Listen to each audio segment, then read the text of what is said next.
Greetings, mercenaries, and curious acolytes of the Force, and welcome back to the embrace of knowledge that our archives could provide. I have been expecting you. If you did not know, the Mandalorian Season 3 trailer official released on the Star Wars YouTube channel just a few days ago, along with the Tales of Jedi and Andor trailers, which are coming in the next few months. The Mandalorian Season 3 is set to release early 2023, being in the next year in around 4 or 5 months, perhaps even longer if we experience any more delays. Due to the current hype around the Mandalorian Season 3 trailer, you can expect that I will be delivering a lot more Mandalorian-heavy content regarding their culture, society, religion, and armor and weapons. And today, my fellow friends and acolytes, we shall be doing just that. Join us and sit yourself down as we delve into the rich and Beskar-infused history of the Mandalorian culture. See what we can find in the in-depth and lost holocrons and manuscripts that were uncovered by the excavators here at our channel.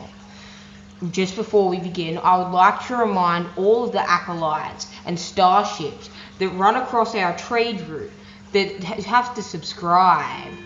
If you wish to ascend to the rank of Master, you must also hit the like button and notification bell to be notified about any lore-infused videos and Mandalorian culture-encrusted content that we will be producing over the next few weeks. With that out of the way, my friends, let's begin. We are people of tradition. The words spoken by Satine Kryze, the leader of Mandalore during the Clone Wars for a time, could not have been more true.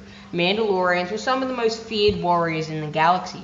As prideful and devastating combatants and warriors, they held combat as the cornerstone to their culture and religion, their individual identity, and their spirit.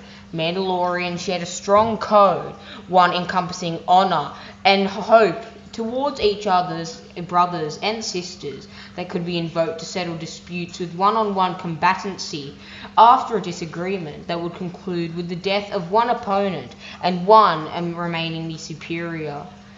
This affinity and tradition for single combat extended beyond justice, however, as the Mandalorians even sought single combat simply for the glory of fighting a great opponent and for the glory it induced by defeating and killing this opponent, such as a Jedi Knight and even a Jedi Master. They even used it to settle leadership disputes, as during the Clone Wars, when Pre Vizsla, the leader of House Vizsla, and inheritor to the Darksaber, the only black-bladed kyber crystal and lightsaber that we know in all of Star Wars lore, dueled Darth Maul, now Maul, of the Crimson Dawn crime syndicate, encompassing the Mandalorians, composed of the Black Sun and the Pikes, as well as the Hutts. However, they quickly abandoned Maul in the Son of Dathomir comic series.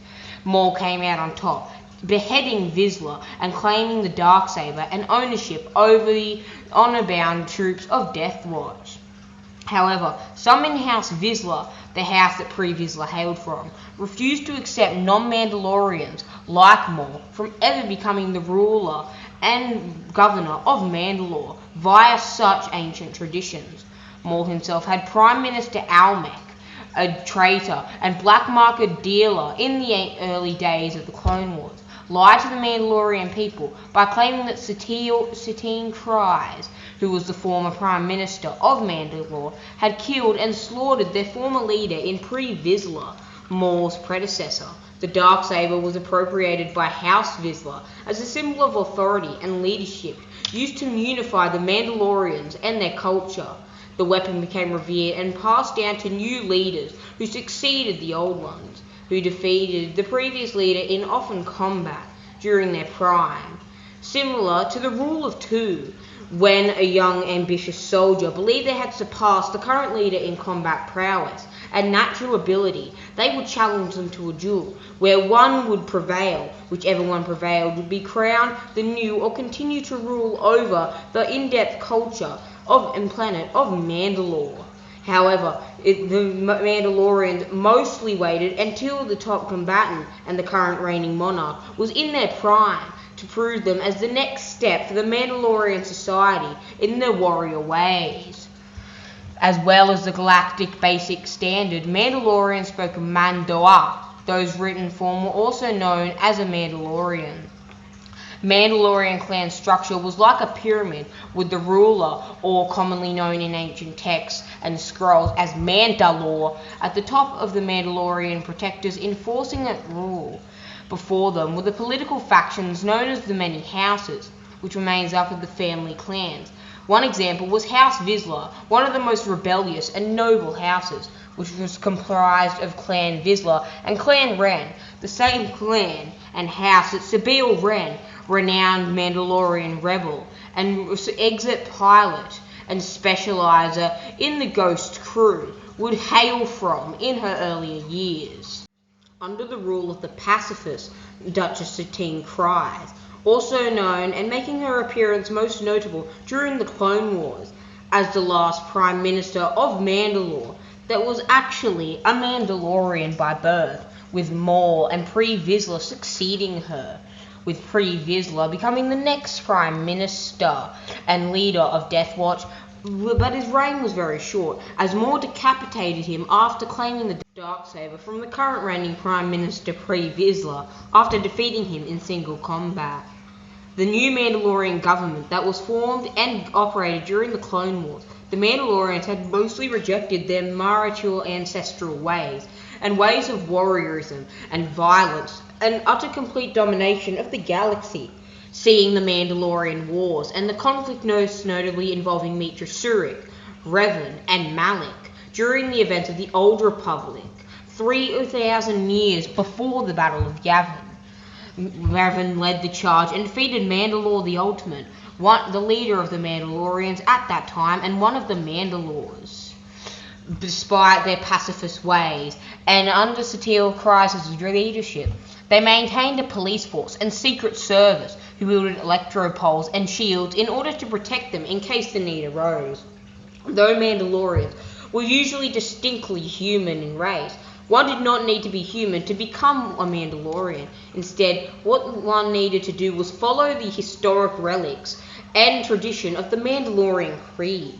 Thus, some individuals, non-humans included, such as aliens, could be adopted into the Mandalorian creed as foundlings, similarly to Jango Fett, who was one of the most notable Mandalorians and the first Mandalorian that we see on screen, appearing in Attack of the Clones.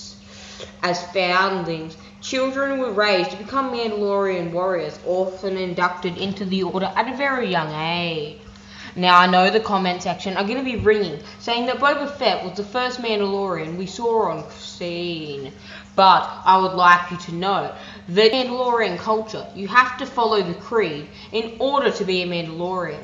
Boba Fett, unlike his father Jango Fett, was not trained in the Mandalorian creed and is considered by many Mandalorians, including Bo-Katan Kryze, the Death Watch supportive sister of Satine Kryze, and a friend and close asset of Obi, the renowned Jedi Master in Obi-Wan Kenobi.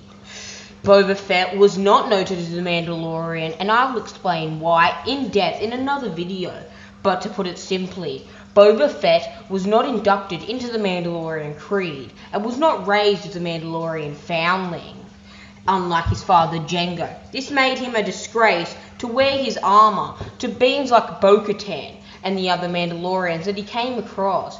Mine are the inclusion of Din Djarin, who is most notably the most famous Mandalorian, possibly in all of Star Wars lore.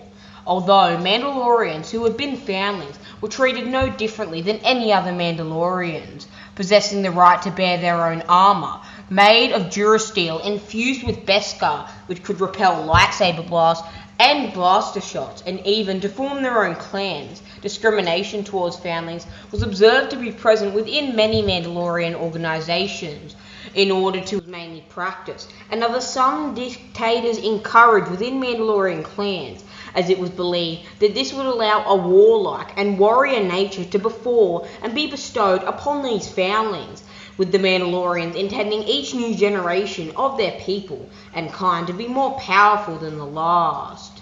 Several notable foundlings of Mandalorians, including Grogu, the third member of Yoda's species in Star Wars canon, and Din Djarin, both of Clan Mudhorn, as well as the famed Mandalorian bounty hunter, considered to be the best bounty hunter in the galaxy of all time, before the time of the Clone Wars, Jango Fett. Some Mandalorians, such as the Children of the Watch, followed ancient and historic religions such as the Way of the Mandalore. Mandalorians who followed the Way did not consider others as true Mandalorians if they removed their helmet, while mainstream Mandalorian regarded the Children of the Watch as overly religious zealots and devotees to a creed that did not exist. However, they still followed mainstream Mandalore in their culture and believed that honor was the most important thing. Well, my friends, that was a brief and in-depth discussion about the history of the Mandalorian culture and their society. Be sure to put in the comments below if you like these Mandalorian central videos and content that I'll be releasing over the next few days. Be sure to subscribe if you wish to ascend to the rank of Master Students of the Force. And as always, may the Force be with you, and I'll see you in a galaxy far, far away.